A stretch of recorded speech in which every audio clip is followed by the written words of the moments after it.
Mystery Theater presents...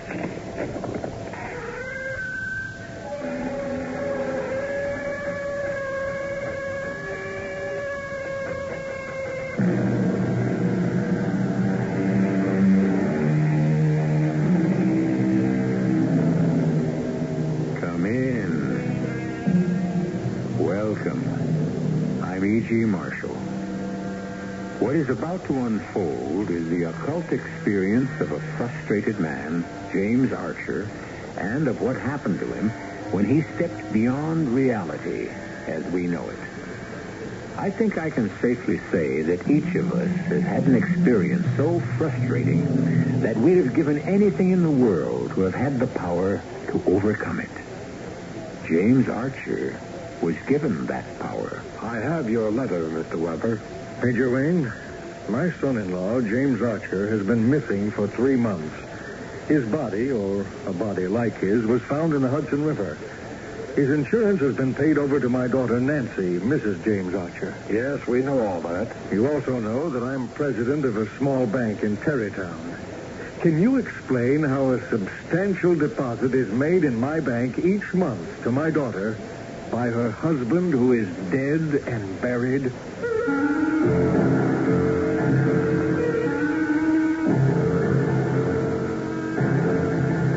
Our mystery drama, Strange Passenger, was written especially for the Mystery Theater by Roy Windsor and stars Nat Polan and Bob Caliban. I'll be back shortly with Act One.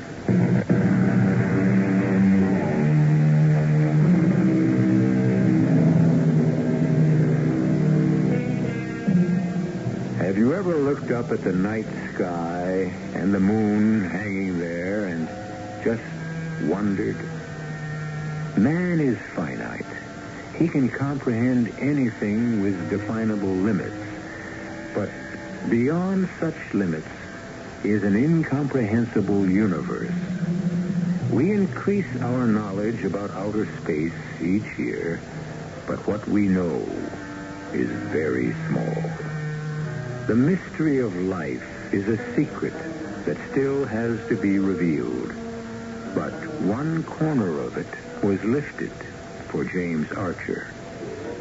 Aren't you Archer, Jim Archer? Who are you? A recruiter. I was in court yesterday when you demolished a client of ours as, now what did you label me? Oh, yes, an obscene slumlord. It was yesterday. I just wanted to tell you how much I admired your plea for the plaintiff. Thank you. Sit down if you'd like. You're not expecting anyone? No. Just sitting here wondering what to do next. Are you a lawyer? Oh, an obscure one in a big firm. Thanks for coming over. I've been feeling sorry for myself. You must know what happened today. The case was settled out of court. Yeah, it's known as compromise. I call it dishonesty. Well, the slumlord is a rich man. He's agreed to make some restitution for his neglect. Yeah, it's a nice way of saying he paid off someone and the case was settled. Should have gone to jail. Ideally, yes. When I found out that my firm had worked out a settlement without first telling me, I resigned. I see. Our clients, the plaintiffs, got promises. A few months rent-free. Charges will be dropped for willful destruction they'd done in the building. He should have been forced to repair the heating system, exterminate the rats, install sanitary plumbing, make the building fireproof, and pay a stiff fine. Even go to jail as an example to others like him. You really are a crusader, aren't you? Injustice makes me sick. So sick it's put you out of work. That's right. I don't mind. I guess it's unfair to my wife, the little girl. Well, I'm sorry. It's after 6. I'd better telephone home, tell my wife the happy news. One moment, Mr. Archer. Hmm?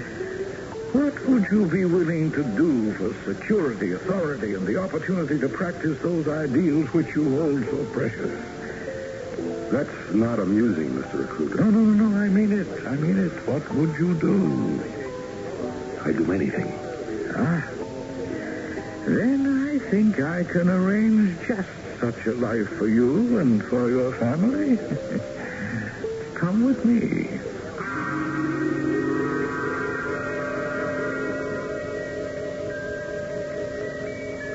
recruiter.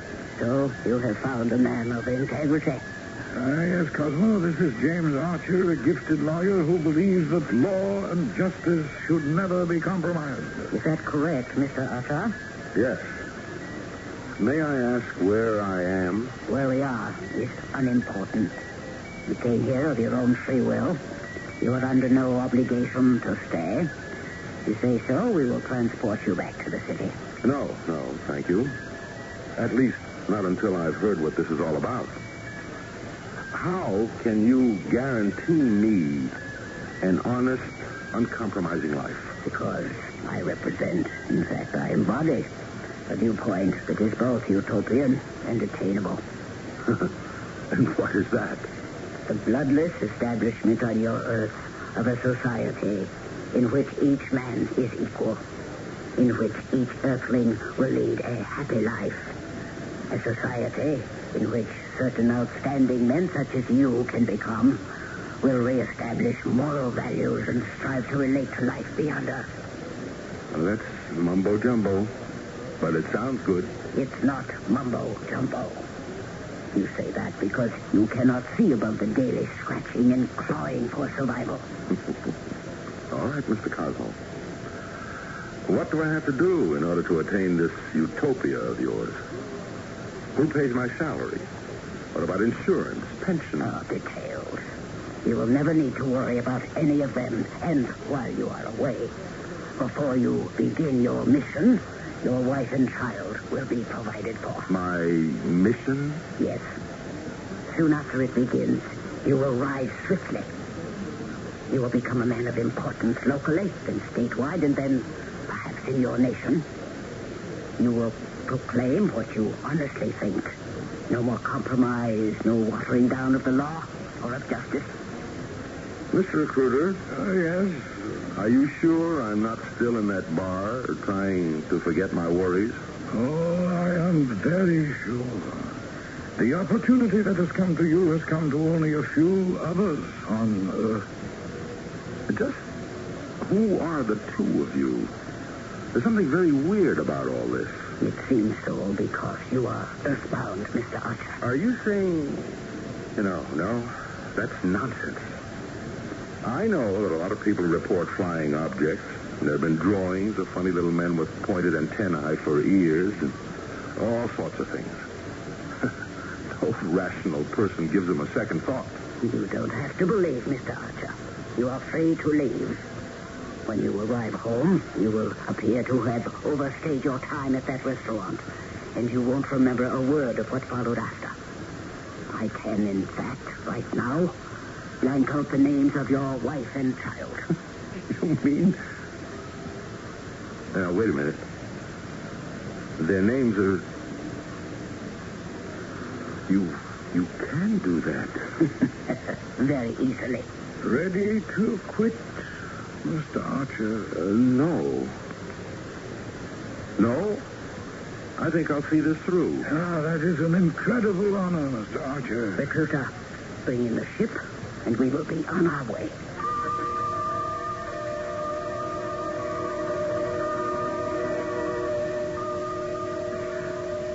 Your father tells me a strange story, Mrs. Archer. Oh, it's worse than strange. It's bizarre. It's over 3 months now since my husband just vanished. But on the first of each month... I covered that, Anne. That money deposited in the bank the first of each month is what led me to see Major Wayne. What do you make of it, Major? First, Mrs. Archer, tell me again everything you remember from the night your husband didn't come home. Well, he'd resigned from his job. He went to a bar near his office and sat down to think over what he'd done. Some acquaintance joined him, and then they left. Well, next, the Missing Persons Bureau called to have me identify a body they'd found in the river. It was dressed in Jim's clothes, and I guess it was Jim. You thought so too, Dad? Yes, I did. But both of us had misgivings because it just made no sense. Jim was as straight as an arrow. Unless he'd been murdered, we somehow just couldn't believe it. The body was his. No other person in his life? Absolutely not. No, Major. Jim Archer lived for his work and for his family. He was a thoroughly honest man. And the body found in the river had died from a violent stroke, as if it had been electrocuted? Anything else, Mrs. Archer? I know about the insurance and the mysterious deposits of money. Tell him, man. Well, there is something else, Major Wayne, but it's so far out. I just haven't told anyone except my dad. Well, tell me. The night Jim disappeared, Penny and I were watching the news. Penny's 7, old enough to read. And all of a sudden, words began to run across the bottom of the screen like, you know, when a bulletin is superimposed over the picture? Yes. Well, the words were, "Don't worry, man, I'm all right. Don't worry. Love, Jim." And those sentences ran across the bottom of the screen. Yes, time after time, half the evening long. I telephoned the TV station, but they thought I was some kind of a nut. Did your daughter see the sentences? No? And she was watching with you and she can read? Yes. I know it sounds incredible, Major Wayne. I have no reason to disbelieve you, Mrs. Archer. Well, what the devil do you make of it? I don't know quite what to say. I don't want to give you hope, but I think that James Archer, voluntarily or by force, has been transported from the Earth to some planet beyond sight and comprehension. Oh, come now, Major. You mean by one of those unidentified flying objects? Yes, that's just what I mean. What? Absurd. Do you mean to tell me our intelligence gives even the slightest credence to that Buck Rogers kind of thing? Mr. Weber, let me give you some facts. As long ago as 1959 in Boinani, New Guinea, Reverend William B. Gill, his assistants, and the entire student body of his missionary school, about 27 persons, observed a strange object hanging in the sky a few hundred yards away. It was oval-shaped and had a deck on its top, like an observation deck. Gill saw what looked like men and waved to them, and they waved back. Then the object raised up and flew straight off into the sky. Come on. There were many remarkable sightings in Michigan in 1966. The UFO craft looked like a huge pie, well lighted with red, blue, and white lights spinning all around it. There had been sightings in Delaware, Illinois, Tennessee, South Dakota, Mississippi. In fact, almost everywhere. And you think that there really is such a thing as an unidentified flying object? There's no question about it. You terrify me, Major Wayne. Yes, it terrifies me, too. And you think that maybe one of them carried him off? I don't know. It's a possibility. But why Jim? I can't answer that. What do we do? We have agents in many parts of the country. I'll alert them to Mr. Archer's disappearance. And, Mr. Weber. Yes, Major. I'll need your cooperation. I want to know when those deposits are made and who makes them. If it's a human, I'll want to ask some questions.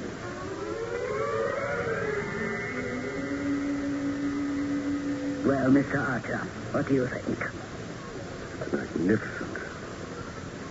Beautiful green fields, homes, even light. Incredible. And the people? Well, to be honest, they're strange looking to me. But I'm only used to human beings. These people are shorter, round, flat-faced, with quite sharp ears. Disease-free, untroubled, and super intelligent. You will soon be free to visit with them. I'm ready now. Soon. The surgery I had been told was perfect. You now possess a brain as extraordinary as ours. Your face has been altered very skillfully. All that is left of you is a name. Stuart Murdoch. Where did you come from, and what is your mission on the planet Earth? I have no remembrance of where I came from or who I was. My mission on Earth is to become a leader of my people and to prepare them for your bloodless conquest of my country. You have been away from Earth for 6 months. He is ready, recruiter. Oh, yes. Take him among our people for a week, then fly him back. Drop him outside Fargo, North Dakota, supply him with money, and return. Yes. And let nothing interfere with those regular deposits of money. You'll have to compensate. He now belongs to us.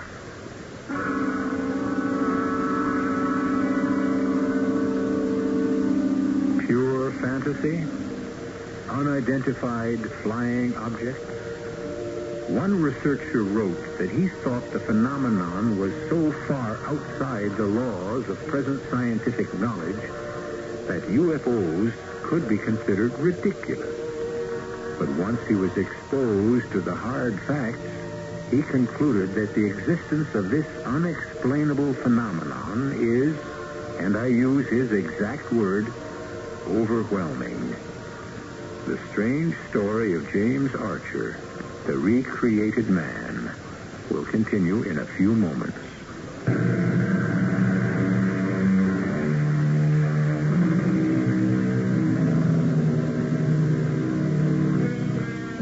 And who is to say that what has happened to James Archer is impossible? Dr. Faustus sold his soul to the devil in exchange for 24 years of every pleasure and all knowledge at his command. And James Archer's state of mind has led him in the same direction. It is, remember, 6 months since Archer vanished, literally into thin air. Excuse me, Mr. Weber. Major Wayne. Anything? Oh, yes, sir. An unidentified flying object was seen hovering in this Fargo area late this afternoon. I see, and? I'm at the Nygaard Farm, about 30 miles northwest of Fargo, in a small community named Shoshone Creek. It's pretty desolate. Apple and I put down our two-seater in one of Nygaard's fields and taxied it to the side of a big barn. Good. See if the UFO lands and if anyone leaves it. If so, follow the man. Don't pick him up, but don't lose him. I want to learn where he goes. Yes, sir. This is fantastic, Major. If I mentioned any part of this weird conversation to my friends, they'd think I was ready for a mental hospital. Well, you're not, Mr. Weber. It's real enough. Oh, and let me give you a warning. Yes? Let's say that James Archer is returning by a UFO to Earth from wherever he's been. He'll be returning for a purpose, and to achieve that purpose, he won't be the same man. I don't quite understand. If, as I suspect, he was chosen by some power from another planet because he had soured on his life and our civilization, and if that power has some objective on our planet Earth, you can be sure that Archer's been brainwashed and indoctrinated deeply. So, even though he might look the same, he probably won't. We had one experience in which a man who had vanished was brought back into custody. He was not the same man he had been. He'd become a robot. We had to institutionalize him. An exceptionally intelligent man, but dangerous to us. Later, he was found in his room dead. Somehow, he'd been electrocuted. That's why you thought the body in the river... Yes, it got me thinking. Now, tell me about those deposits, Mr. Weber. Promptly, the first of the month, a cash deposit of $5,000 is made to the account of my daughter. We alerted our bank security guards, and when the last deposit was made through the night deposit slot, one of the guards spotted the man who dropped it. I have a description of him here. Good. I'll have one of my agents try to spot him and follow him. Then we'll pick him up for questioning. It might be ticklish. We have nothing against the man. I may need your daughter's cooperation. Major, I don't want to expose her to danger. I don't think there'll be any, but we'll be careful. I'm very aware that you've already lost a son-in-law. Jim Archer was a fine young man.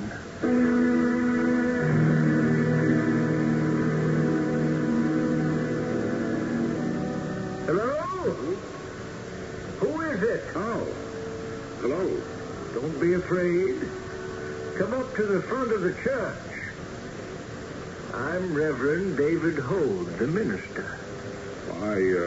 I apologize for entering. Never apologize for entering a house of God. Who are you, young man? Stuart Murdoch. Not from around here, are you? No. Can I do something for you? Well, I didn't enter to do any damage, Mr. Holt. I should hope not. We don't have vandals out here on the prairie. Are you lost? Am I near Fargo? About 30 miles by the state highway. Do you have a car? No, but if you'll point me in the right direction. Glad to, but you won't find much traffic at this time of night. I take it you're hitchhiking. Unless there's someone around here who'd drive me to the airport. I have money. There's something on your mind, Mr. Murdoch. Anything I can do to help? Oh, no, I'm fine.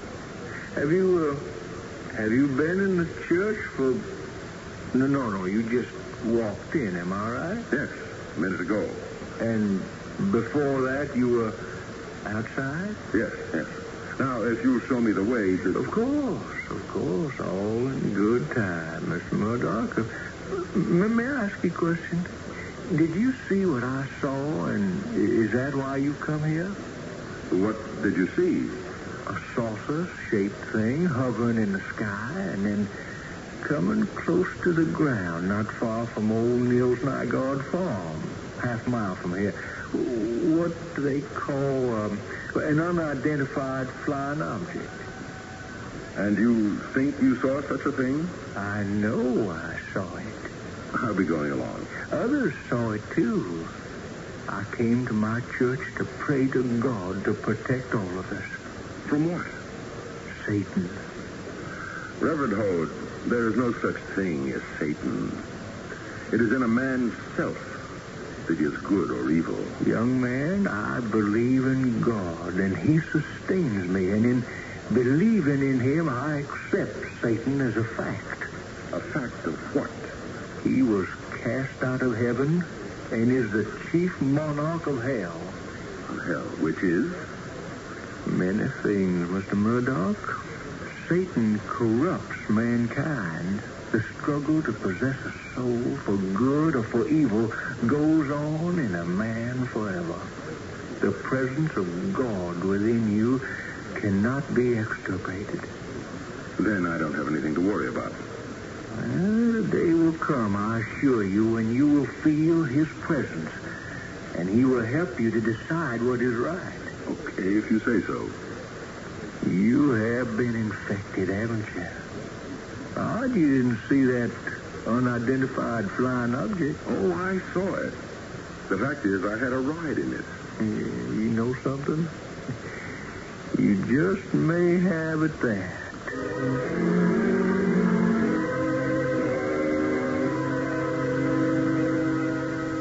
Well, thank you, Reverend Holt. He's the man we want. Well, tell me about him, Mr. Thompson. You are an intelligence agent? Oh, yes, sir. Here's my identification. Who is this Mr. Murdoch? He's a New York lawyer named Archer who vanished 6 months ago. You may not believe in such things as UFO. Oh, but I do, yes. I saw the thing laying less than a mile away. What's this Murdoch up to? We don't know, Reverend, but Major Wayne thinks Murdoch sold himself to some power in outer space and has been returned to Earth to carry out some mission. To what end, Mr. Thompson? Oh, we don't know that. I just saw him go into your church, and my orders were just to follow him. He's headed for Fargo and New York. All right, then Appleton and I will fly to the airport there and wait for Murdoch to board a plane. We'll board the same one for New York. I wish you well. Murdoch is a personable young man.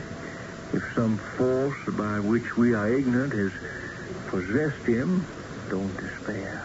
The God-given moral force within each of us will be stronger than the power of Satan. Given time, Mr. Murdoch will reject having sold his soul. And then what? Heaven alone knows.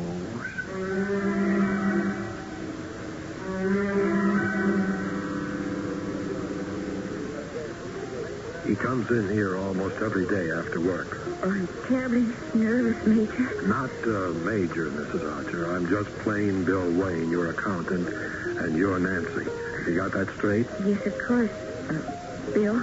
It's 5:45. He ought to be along any... Uh-oh. That's the man. He's taking a seat in that booth. You know what to do. Yes. Wish me luck. I beg your pardon? Oh, yes? My name is Mrs. James Archer. May I speak with you for just a minute? All right. Please sit down. Thank you. Who are you motioning to? Bill Wayne, my accountant. Join me, Bill? My name is Bill Wayne. Oh, how do you do? You followed me here? Oh, no. I come in here almost every day. Mrs. Archer came into the city today, and I invited her to have a cocktail with me. Are you, well, are Mrs. Archer and her accountant supposed to mean something to me? Well, you see, you've been identified as the man who deposits $5,000 in my account every month. I just wanted to meet you and to thank you. I really don't know what you're talking about. Mrs. Archer, what is it? Yes. Well, if Mrs. Archer has made a mistake, we apologize for it. Are you mistaken, Nancy? Well, I don't think so.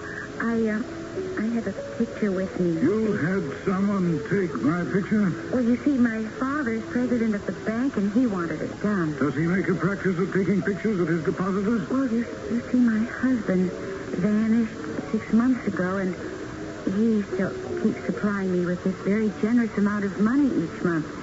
You must admit it's strange. You say he vanished? Yes.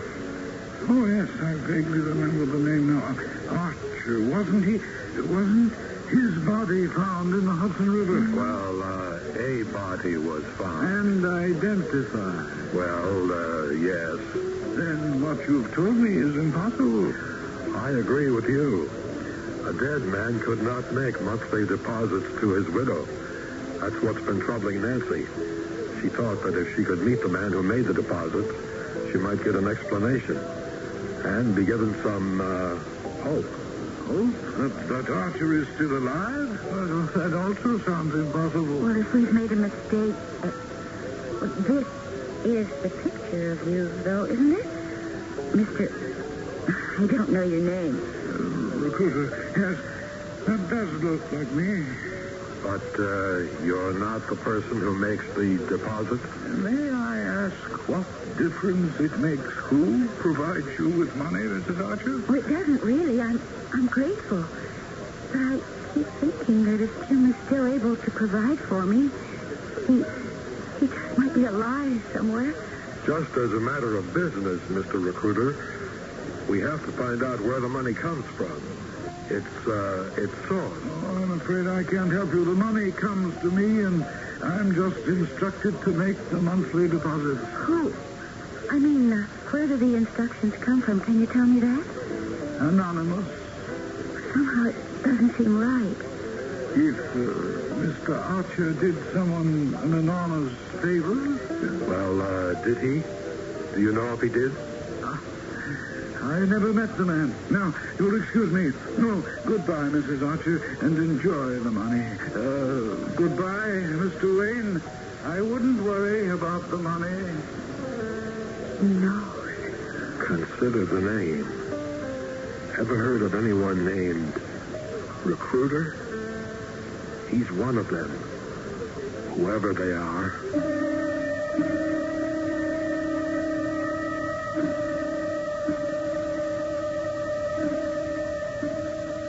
We are eavesdropping on a grotesque subject, UFOs, about which there isn't much doubt. But those who fly them Who are they? From what place in outer space do they come? What are they? And are they friends or enemies? From what we have heard, James Archer's mission is to become a preeminent person in our society. He is to prepare us for a bloodless overthrow of the several ways of life represented on our planet. Why? I'll be back with Act 3 shortly.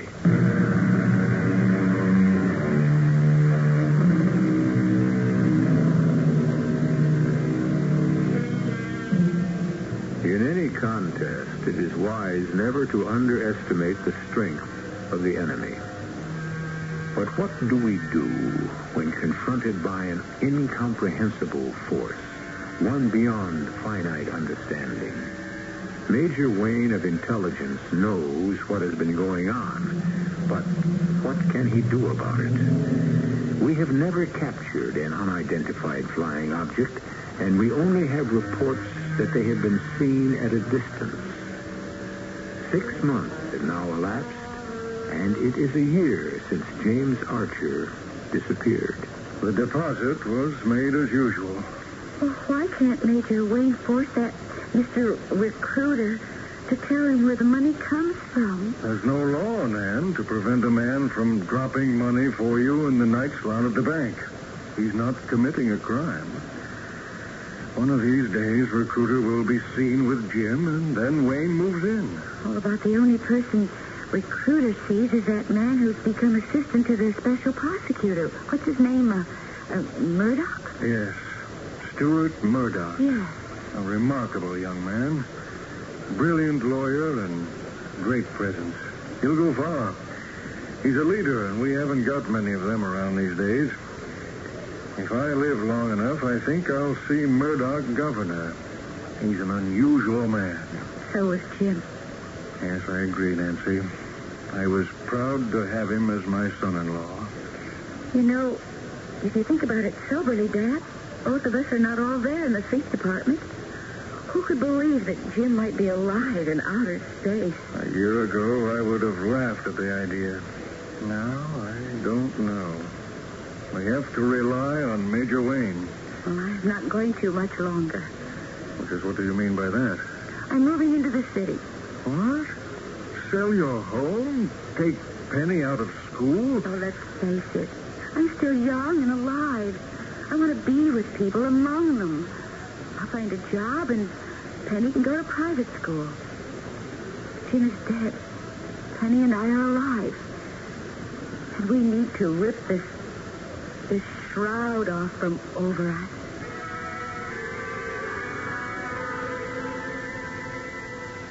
Happy to meet you, Reverend Hode. You remember Thompson? Sure do. It's nice of you to have invited me to New York, my first visit. It's an impressive sight. So, how are you, Mr. Thompson? I just wanted to thank you. You still keeping an eye on our visitor from space?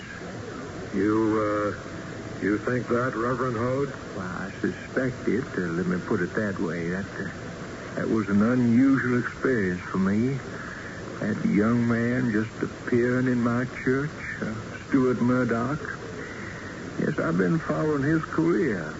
He's what you brought me here to talk about, isn't it, Major? Yes. You've met him and you've talked with him. And I'm sorry for him. He's getting what he set out to achieve, but Stuart Murdoch, whether or not he was put down from a spaceship as a soul possessed. Well, tell me, what do you want me to do? Well, I want you to give a small party. Thompson, arrange it with the hotel. Major, you want me to invite the guests? No, you invite Mrs. Archer. She's a little cool toward me these days, and I'll invite her father. No. You invite both of them. Just tell them that if you want them to meet a friend of yours from North Dakota who may have something to say that will be of interest to them. Mrs. Archer. Oh, yes. We think there's a chance that Stuart Murdoch is the former James Archer. Nancy Archer is the presumed widow. The other person you'll meet will be Hugo Weber, her father. And I'll be there as Bill Wayne, Mrs. Archer's accountant. So, there'll be 5 of us. I should be most happy to help you if I can.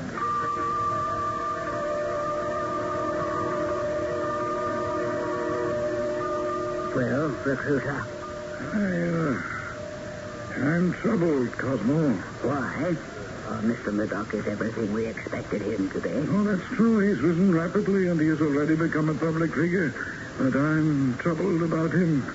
When I dropped him in North Dakota, it seems that he wandered into a church, and he met the minister there, a Reverend David Hode, who filled him with talk about Satan, soul, God, and conscience. Murdoch couldn't have been affected by that nonsense. No, but Murdoch remembers Hode and often brings up his name. The man made an impression on Murdoch. And you find that to be a distraction? When Murdoch was transformed and brainwashed, was all of his conscience removed? I assume so. That is what the report indicated. Do you suspect that he has some vestige of conscience left? I don't know. But the thought troubles me.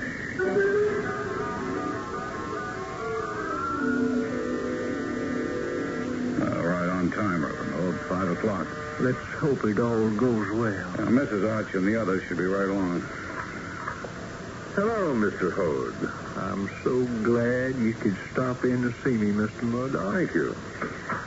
Meet Joe Thompson, a member of my church back home.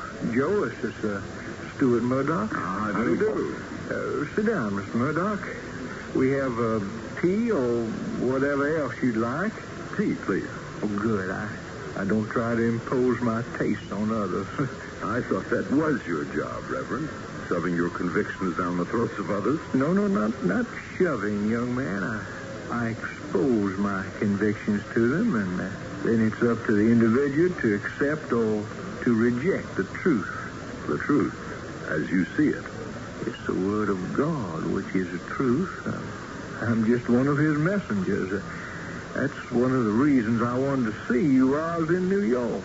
You're my messenger from God? Yes, I do believe I am. I knew that when you wandered into my church in Shoshone that... well, remember when we talked? You remember, of course. Every word of your mumbo-jumbo, Reverend. You said that the presence of God within each person cannot be extirpated. Here's your tea, Mr. Murdoch. Thank you. Well, I'm afraid you were wrong, Reverend. I'm unchanged. I haven't had to whistle for God's help. I've helped myself. And as you may know, I've been very successful. But you're here, Mr. Murdoch. You didn't forget me? Of course not. I liked you when we met, and I'm happy to see you again. Oh, that should be the others, Reverend Hode. I'll let them in. Friends of neighbors back in Shoshone. You don't mind, do you? No, certainly not. Mr. Weber, Mrs. Archer, I'm so glad you could stop in. This is Stuart Murdoch, the man I was telling you about. Hello, Mr. Murdoch. I'm happy to meet you. My father, Mr. Weber. How do you do? And Bill Wayne, a friend. Hello. Joe, tea for. It's a real honor meeting you, Mr. Murdoch. Well, thank you. We've been following your career, Nancy and me, and I must say we like the way you ripped into corruption and graft. The public is entitled to honesty in government. Well, that's what they all say, but you seem to mean it. And my actions, I hope, prove it. My late husband felt that way, too. I mean, about honesty. Yes, Jim Archer was an honest man. All that got him was his resignation from his job. He couldn't stand hypocrisy. He wouldn't compromise. I can't either. But I've learned that one has to prepare others slowly for the truth. Not your version of truth, Reverend. Truth is invisible, young man. The truth I preach is God's word. Truth is an ideal, and it is divine. Well, I think that's foolish. Truth, like any other commodity, has to be sold. If you'll excuse me, I do have to be going. I'm happy to have met all of you. And Reverend Hode, do pay New York another visit. I can find my way out, Mr. Thompson. Well, Mrs. Archer? No, Major. Stuart Murdoch isn't Jim Archer transformed in space and returned to Earth. What, the very idea is absurd.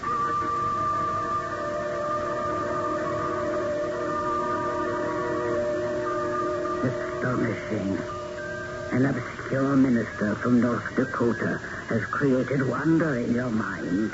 He insinuates the thought of God and conscience into your mind, even though you know, as we know, that both are fiction. You still are earthbound.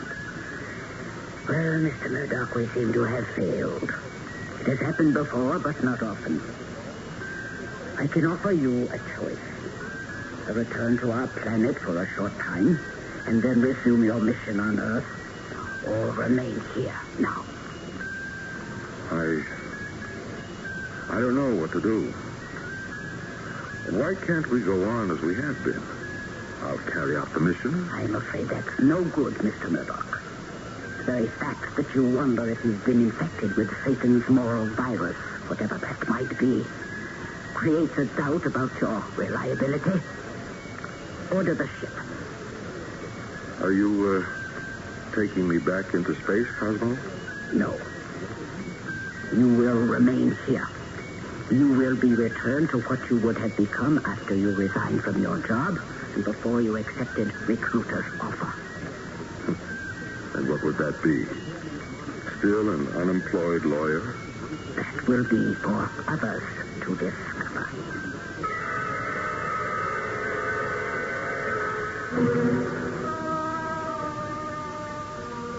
Open the door, Thompson. Follow me. Have your gun ready. Yes, sir. The house feels empty. There's a light at the end of it. Look over there, sir. In that chair. Good Lord. Why, that's James Archer. I know from pictures of him. It's Asleep. Yeah, or drugged. His hair has turned gray and, look at his face. Worn and haggard. He looks like a drunk sleeping it off. Archer. What is this, Major? His hand is cold as ice. He's dead.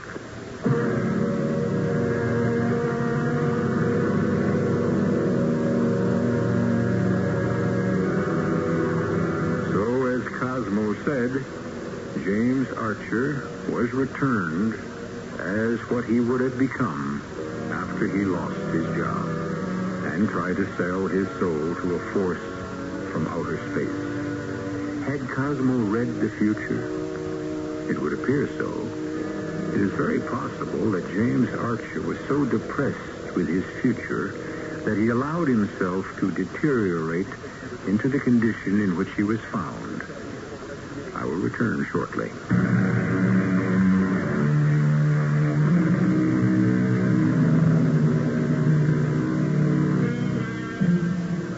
Frustration leads some of us in dangerous directions. For most of us, however, hope extends a hand to lift us up from despair. James Archer never grasped that hope. He angrily preferred the path that led him to become the instrument of a force from another planet, whose goal is the bloodless conquest of Earth, not by invasion, but by indoctrination. He saved his soul, even though it cost him his life. Our cast included Nat Polan, Bob Caliban, Evie Juster, Ian Martin, and Frank Behrens. This is E.G. Marshall inviting you to return to our Mystery Theater for another adventure in the macabre. Until next time, pleasant dreams.